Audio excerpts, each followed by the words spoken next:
We have seen Shedeur Sanders take second-team reps before, but today, interestingly, at least during one move-the-ball period, and it was really one of the first move-the-ball periods that we've seen, the Browns actually had Shedeur Sanders go ahead of Dillon Gabriel. Yeah, I think so. I think he's earned it, and I think we've all seen that. He's done a really, really nice job with all of the things that the Browns have given him to do so far. Big news out of Cleveland. Things have taken quite a turn. Mary Kay Cabot, who used to be one of Shedeur Sanders' biggest critics, is now giving him credit where it's due. She recently shared that Shedeur has officially moved up to take first-team reps at training camp, ahead of Dillon. According to Cabot, Shedeur didn't just land the spot, he genuinely earned it, showing real improvement and skill. This is a big shift in how Shedeur is being talked about, and it really speaks to his hard work and focus. Cabot now says he's no longer just a rookie backup, he's a real contender for the starting QB job. Head coach Kevin Stefanski has reportedly approved Shedeur for those first-team reps, which are expected to start next month. It's a big step forward, and a clear sign that Shedeur is ready to compete at the top level. As we get closer to the season,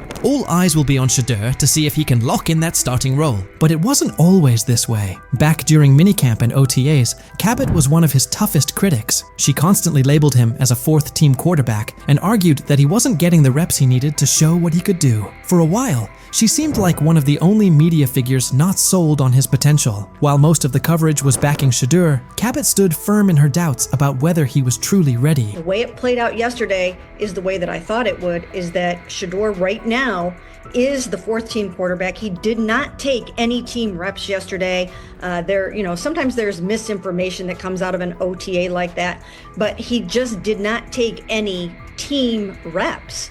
And not just that he wasn't the second guy or the first guy, he didn't take any 11-on-11s yesterday. At one point, Mary Kay Cabot even claimed that Cleveland wasn't setting up Shedeur Sanders to compete for the starting role. In her view, Shedeur wasn't in line to start any preseason games, at least not yet. While he was holding it down with the fourth-team offense, Cabot highlighted that he wasn't being prepped the same way as Dillon Gabriel or the more experienced Kenny Pickett. According to her, the coaching staff hadn't given Shedeur the go-ahead to practice with the first-team unit, leaving a lot of people wondering what his actual role on the team would be. At that stage, it was obvious Shedeur still had a lot to prove. When Cabot was pushing the idea that Shedeur was stuck as the fourth-string QB, plenty of people pushed back, and Kimberly A wasn't having it. When she was asked whether Shedeur had been buried on the depth chart, she didn't hesitate. Kimberly shut the notion down completely. She said flat out that there was no way you could seriously put him in that spot. Anyone who thought Shedeur was being overlooked, she said, was just getting it wrong. According to Kimberly, it wasn't just unlikely, it was straight up inaccurate to say he wasn't being noticed. His skill,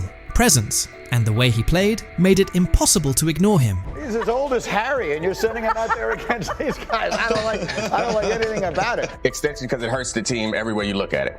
And then finally, Kmart. If I said Cleveland, are they making a mistake burying Shedeur Sanders on their depth chart?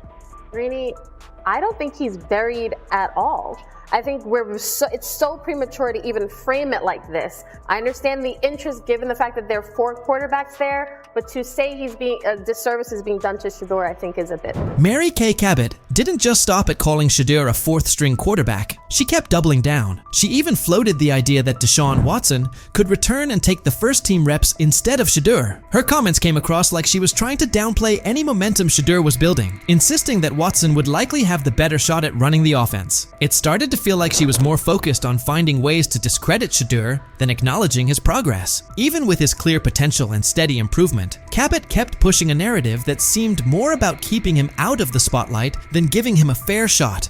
People kind of went crazy over something I wrote last week, that Deshaun's going to have a chance to come in and compete. I didn't say Deshaun was going to come in and be the starting quarterback, that it will be someone else. I don't know if it will be a rookie that they bring in. I don't know if it will be someone that is on someone's roster right now that they're going to try to trade for. Mary Kay Cabot didn't hold back when talking about Shedeur Sanders after his ticketing incident. She openly questioned whether he had what it takes to be a true quarterback, calling the situation a serious red flag. Cabot didn't just mention the speeding. She pointed out that Shedeur was going a shocking 40 miles over the limit. She even claimed he was racing another driver who was clocked at 92 miles per hour, describing the whole thing as reckless and dangerous. Her coverage left no room for interpretation. "This isn't what you want from your quarterback," she said, framing the incident as more than just a traffic mistake. It was, in her view, a sign of deeper concerns about his maturity and leadership. But Shedeur's fans weren't having it. The backlash came quickly and loudly. As the criticism piled up, Cabot eventually shut off her comments, clearly seeing that the narrative she'd been pushing was falling apart. She started to realize that sticking to her stance would only hurt her credibility, especially with Shedeur continuing to prove himself. Recognizing that it's okay to change course when the facts do, Cabot finally gave Shedeur his due. She acknowledged his obvious talent and the progress he's made, fully backing him now as a key part of the Browns' quarterback picture. After everything, she had to face the reality. Shedeur Sanders was the real deal. She admitted he had pulled ahead of Dillon Gabriel on the depth chart and was now getting first-team reps. The work Shedeur had put in, the strides he made, and the undeniable skill he showed on the field couldn't be ignored anymore. Cabot came to terms with what had become crystal clear. Shedeur was a serious contender for the starting quarterback job. His moment had arrived. Seen Shedeur Sanders take second-team reps before, but today, interestingly, at least during one move-the-ball period, it was really one of the first move-the-ball periods that we've seen, the Browns actually had Shedeur Sanders go ahead of Dillon Gabriel. Yeah, I think so. I think he's earned it, and I think we've all seen that. He's done a really, really nice job with all of the things that the Browns have given him. Mary Kay Cabot even went so far as to say that Shedeur Sanders had left a strong impression every time he spoke to the media. She pointed out how his poise and maturity during interviews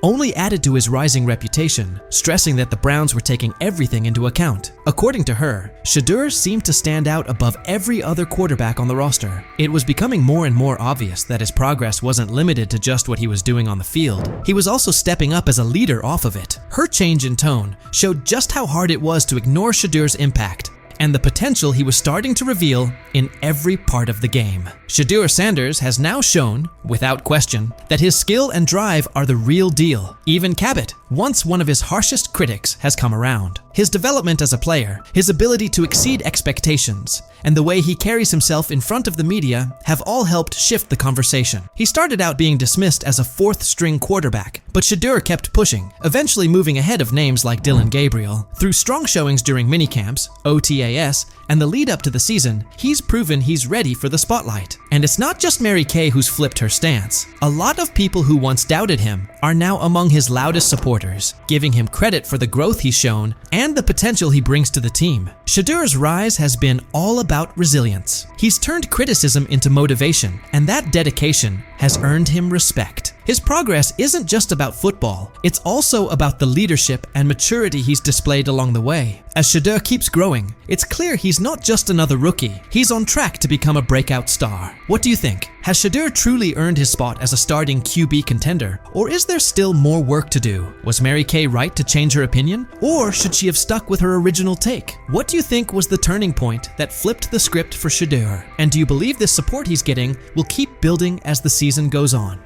Kevin Stefanski feels like his job may be on the line.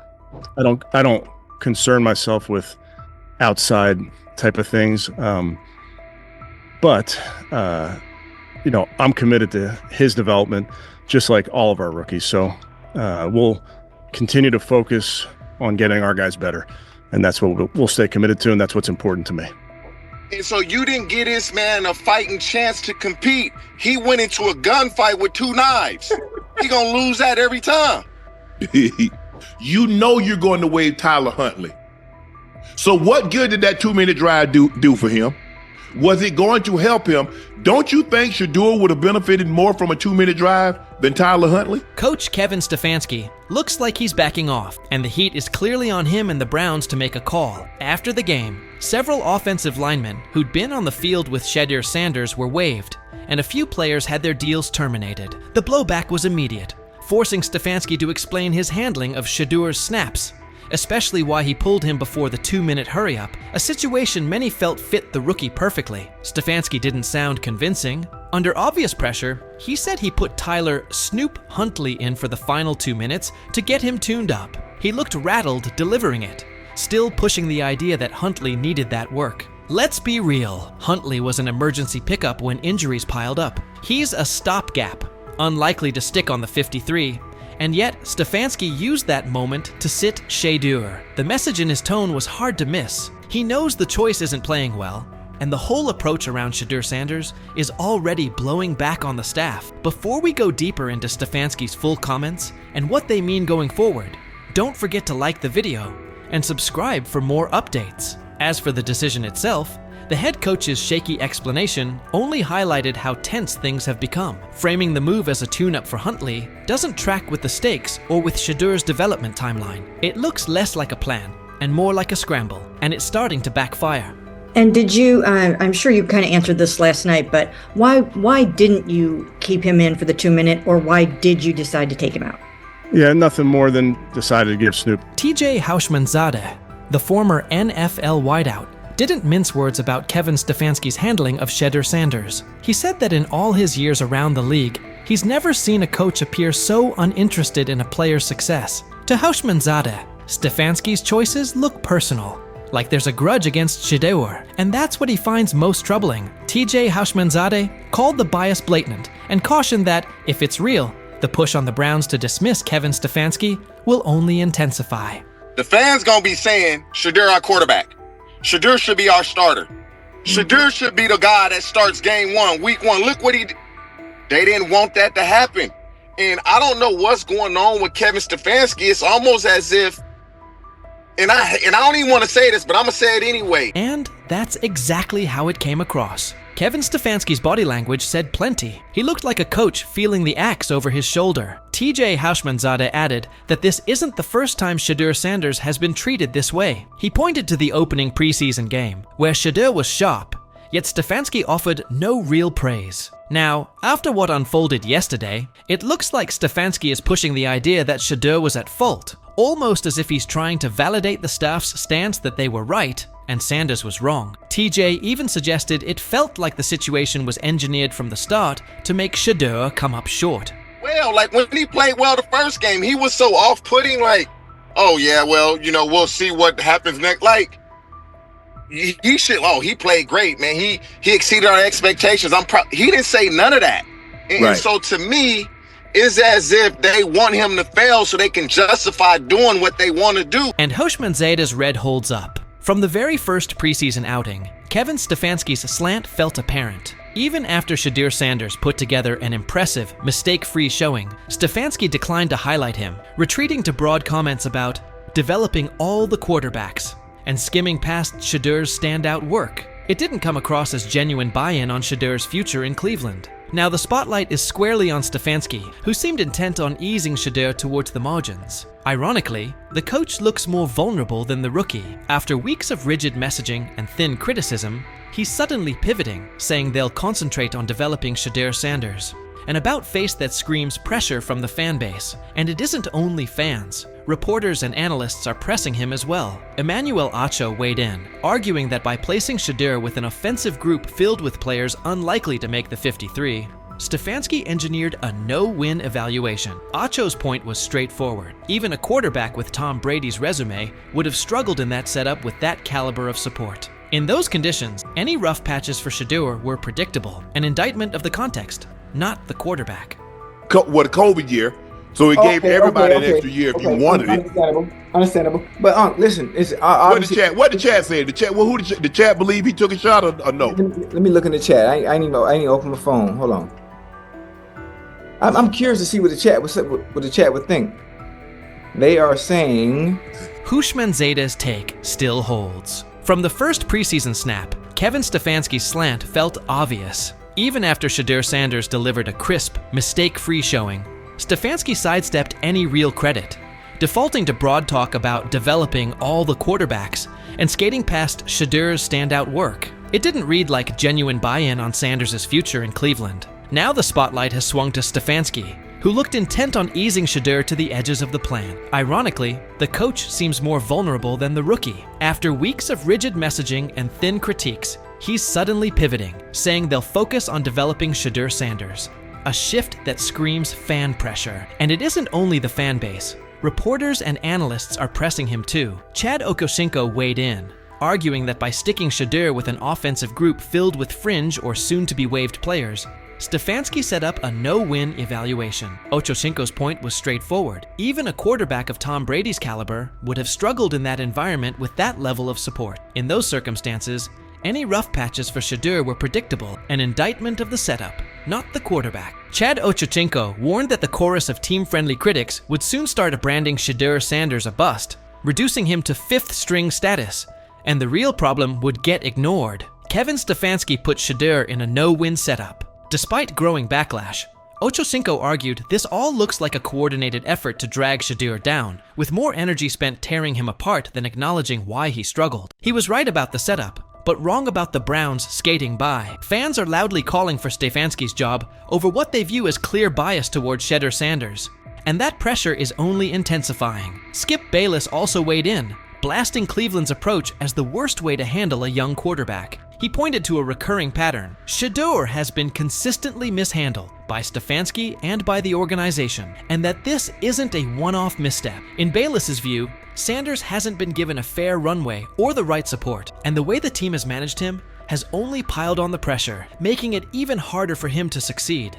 I'm outraged, I'm sickened, and I'm saddened by the way Shedeur continues to be treated in the National Football League, now by those sorry-ass Browns and sorry-ass Kevin Stefanski. Given how this has played out with Shedeur Sanders, it's hard to escape the sense he was put behind the 8 ball from the start. When he made his first preseason start, Stephen A. Smith said the Browns were setting Shedeur up to fail, and recent events only strengthen that take. Between the lack of meaningful first-team reps and a string of puzzling play calls, the context never looked built for growth. At this point, the pattern makes his setbacks feel less like natural growing pains and more like the product of an environment that was never set up for him to succeed. An opportunity now in Cleveland with a quarterback situation that, honestly, he can come out of and win the job. I think he'll do well. I really do. I think the kid works really hard. I think he loves the game of ball. And when it comes down to it, if you have a guy like that loves the game, obviously growing up around it his whole life, I think he'll be successful. He has a tremendous luxury to change plays at the line of scrimmage and what he sees. But you got to take into account that this kid has started every game in his high school career. This kid has started every game in his college career but one. He's seen a lot of football. So it's not too many complex defenses that you could throw at him that he hadn't seen. He's seen all of them. What happened behind the scenes in Miami last week left NFL scouts, general managers, and team owners completely shocked. Shedeur Sanders put on a performance that was so sharp, so precise, that even the most experienced talent evaluators, people who've been doing this for decades, are now second-guessing everything they thought they knew about quarterback play. The buzz started quietly on Tuesday. By Friday, it was all anyone in football circles could talk about. And now it makes total sense why Deion Sanders has been so confident about his son's NFL future. What you're about to hear could seriously shift the way you see the 2025 NFL Draft. But before getting into the details of that private session, take a second to think about this. How many times have we seen quarterbacks hyped up only to fall apart under real pressure? How often do college stars shine in the NCAA but fold when they step into the NFL's high-stakes environment? The league's history is full of QBS who looked unstoppable in college but couldn't cut it at the next level. That's exactly why what Shedeur did last week is so unbelievable. This wasn't a flashy highlight reel against weak college defenses. It wasn't a carefully edited clip designed to go viral. This was a real, high-stakes NFL-style workout, with all the pressure you can imagine. Here's what we know. About 3 weeks ago, word started to get around that Shedeur had scheduled a private workout in Miami. But this wasn't just any workout. It took place at a top-tier training facility, the kind of place where legends like Tom Brady and Aaron Rodgers go during the offseason to sharpen their skills. It's a spot known for its privacy and intensity, far away from media noise. But here's where things got really serious. Shedeur didn't just bring in a few position coaches or local scouts. He invited the big names, the harshest critics. These were evaluators who don't get impressed by flashy stats or famous families. Think former NFL defensive coordinators who've built entire careers on shutting down elite QBs. Think scouts who've analyzed everyone from Peyton Manning to Patrick Mahomes. And they all showed up, every one of them. Inside the facility, the vibe was intense. 15 NFL decision makers, execs, scouts, and coaches were spread across the field. Clipboards out, stopwatches ticking, no smiles, no reactions. Just stone-faced pros who don't hand out compliments lightly. Then Shedeur walked onto the field. No hype, no background music, no cameras trying to catch a viral moment. Just him, carrying the weight of his family name and the hopes of Colorado fans everywhere. The place went silent, and what followed? That's when everything changed.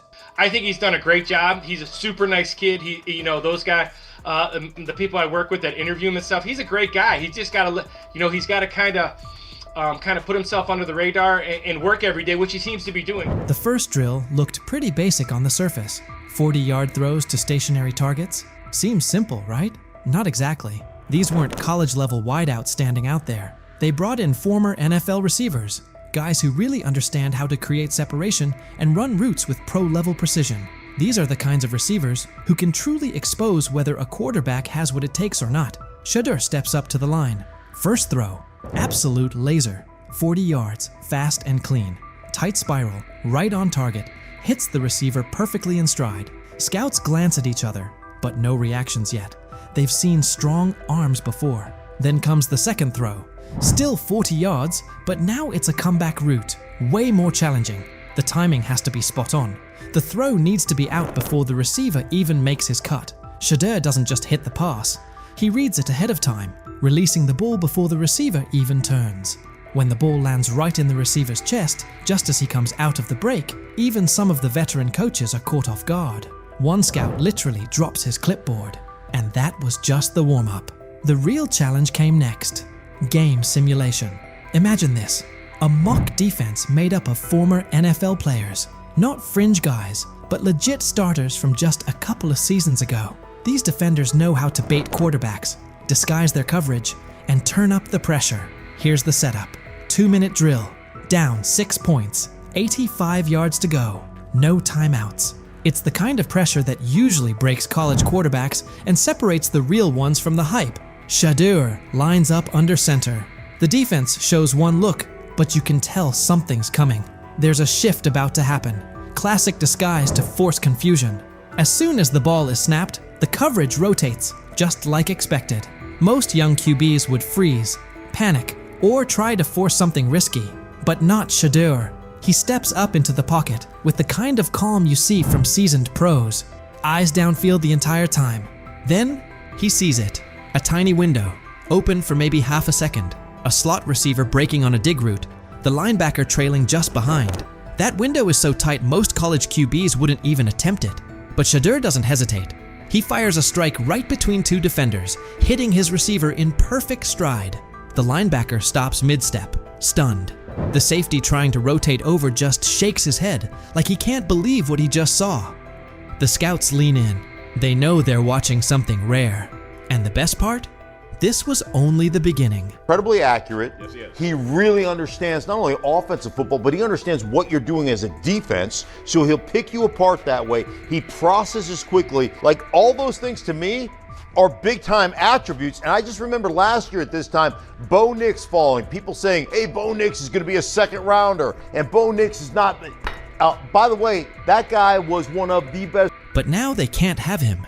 The same people responsible for his slide in the draft are the ones scrambling. They called him cocky, arrogant, threw every label at him, hoping it would break him. But through it all, Shedeur stayed cool. He didn't let the noise shake him or throw him off course. His mindset never wavered. He knew exactly what he brought to the table, and no amount of criticism was going to change that. Instead of folding under the pressure, he locked in even more. Their doubt didn't shake him. It fueled him, because deep down, he knew that what he showed on that field wasn't some lucky moment. It was real. It was proof of who he is and what he's capable of becoming. And now, those same scouts are left second-guessing everything. They thought they had him figured out, but what they saw last week flipped their entire evaluation on its head. At first, they saw attitude. They saw confidence and labeled it arrogance. They judged him before really watching him. But Shedeur didn't let it affect him. Instead, he showed exactly who he is when the lights are the brightest. And now those same scouts, the ones who once questioned if he had what it takes, are sitting in silence, unsure of what they just witnessed. His performance is making waves, and suddenly their early opinions are starting to look shaky. They didn't just see a strong-armed college quarterback out there. They saw a leader, calm, smart, in total control. The more his confidence grows, the better he gets. And now, they're starting to realize they might have missed something big. What they once brushed off as ego now looks more like confidence that can't be rattled. And his ability to shine under pressure is forcing a lot of people to rethink how they evaluate talent. Every day that passes, the question gets louder. How long can they keep ignoring the guy they once dismissed? Have we ever seen a quarterback flip the narrative like Shedeur Sanders just did? How often do players get counted out because of assumptions or snap judgments? How many times is confidence mistaken for arrogance? And how much potential gets overlooked because of it? Maybe this is that turning point. Maybe those very traits we criticize in young players are actually the ones that turn them into something great. What if Shedeur is exactly the kind of quarterback the league's been missing? What if we're watching the start of something special? So what do you think? Could Shedeur Sanders be the real deal? And what kind of impact will his rise have on the 2025 NFL Draft? So he says, this is exactly what he says. I'm told the footage of Shedeur Sanders meeting with the Giants is so bad that both the Browns and the Sanders family have threatened legal action if it is. What in the NFL is happening right now? The New York Giants just leaked a draft interview recording with Shedeur Sanders, and fans are completely freaking out. Did Shedeur take some shots? Did the Giants forget what the word confidential means? Or did someone accidentally hit reply all on something that was supposed to stay locked away? Get ready, because this roller coaster involves hot mics, bad takes, and a whole lot of drama. What happened with Shedeur on draft night to make him fall to the 5th round, and them talking about the Giants coming out with all that information talking about Shedeur did bad, bombed the interview, all that type stuff. We all know my last video when I talked about the interview tape about Shedeur did not get a playbook. The NY Giants, in true Stonewall fashion, dropped a carefully trimmed clip from their highly sought-after interview with Shedeur Sanders, then quickly locked everything else away like it was top-secret intel. Was this a calculated PR stunt, or just a low-key attempt at sabotage? Either way, the silence speaks louder than any official statement. Fans aren't buying this half-baked version of transparency, and they're definitely not ready to just bench him and move on. Instead, they're demanding answers, calling out the organization for what feels like a planned smear job. One thing's for sure, the hate is loud, but Shedeur's supporters are even louder. There was another team that he sat down with. What do you mean it didn't go well after that? So, he was pissed that they did that to him. They did that to him. He counter-confronted the them. same thing they do to every other quarterback prospect. They did that to him. They slide in a mistake to see if you catch it. Right. And so because you're the quarterback, but he didn't take it as a correction. He took it as like he got pissed off. Yeah, and it's like so here's another one. So another one was he throws a bad interception, and it was a deep throw early in the game, and he comes back and they go in the meeting, they show the interception. Let's just call it like it is. The Giants have perfected the tease. They've basically turned "we've got more, but we're not sharing it" into a comedy act, and the joke's on them. It's like they're standing center stage, booing themselves. Oh, you want more? Too bad. We're guarding it like Grandma's secret lasagna recipe. Congrats, Giants. You've officially become the talk of TikTok, X, and even Aunt Barbara's Facebook. Yep, the holy trinity of online outrage. This whole thing screams drama, screams petty, and definitely screams PR disaster in a fitted cap. Just release the full tape before fans start pulling up to headquarters with pitchforks. And popcorn. GM is getting fired. The GM, who was that nigga that Jaden Daniels. The GM is on film that the nigga's son, the nigga asked his son last draft, yo, who you think I should pick? His son like, yo, you need to get the Jaden Daniels nigga, B. This is what his son, it's on tape. You should go Jaden Daniels. He laughing at his son. And all right, cool, get Jaden Daniels. I don't even know how that tape got out.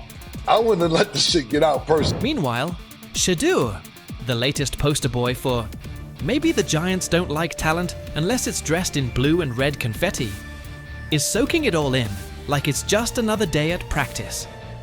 And here's the best part of the irony. The Giants tried to label him as all hype, no substance, a paper tiger. But instead, they accidentally turned him into the hottest name being mentioned by every sports analyst out there. They tried to bury the story, but somehow ended up stamping it in bold.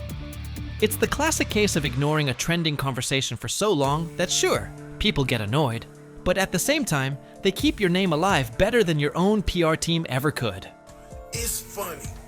New York Giants. Where these tapes at? You hear me? Because if Shedeur Sanders was so unprofessional, y'all would have leaked the tapes for the whole world could see, right? Cause understand, it's a lot of he say, she say.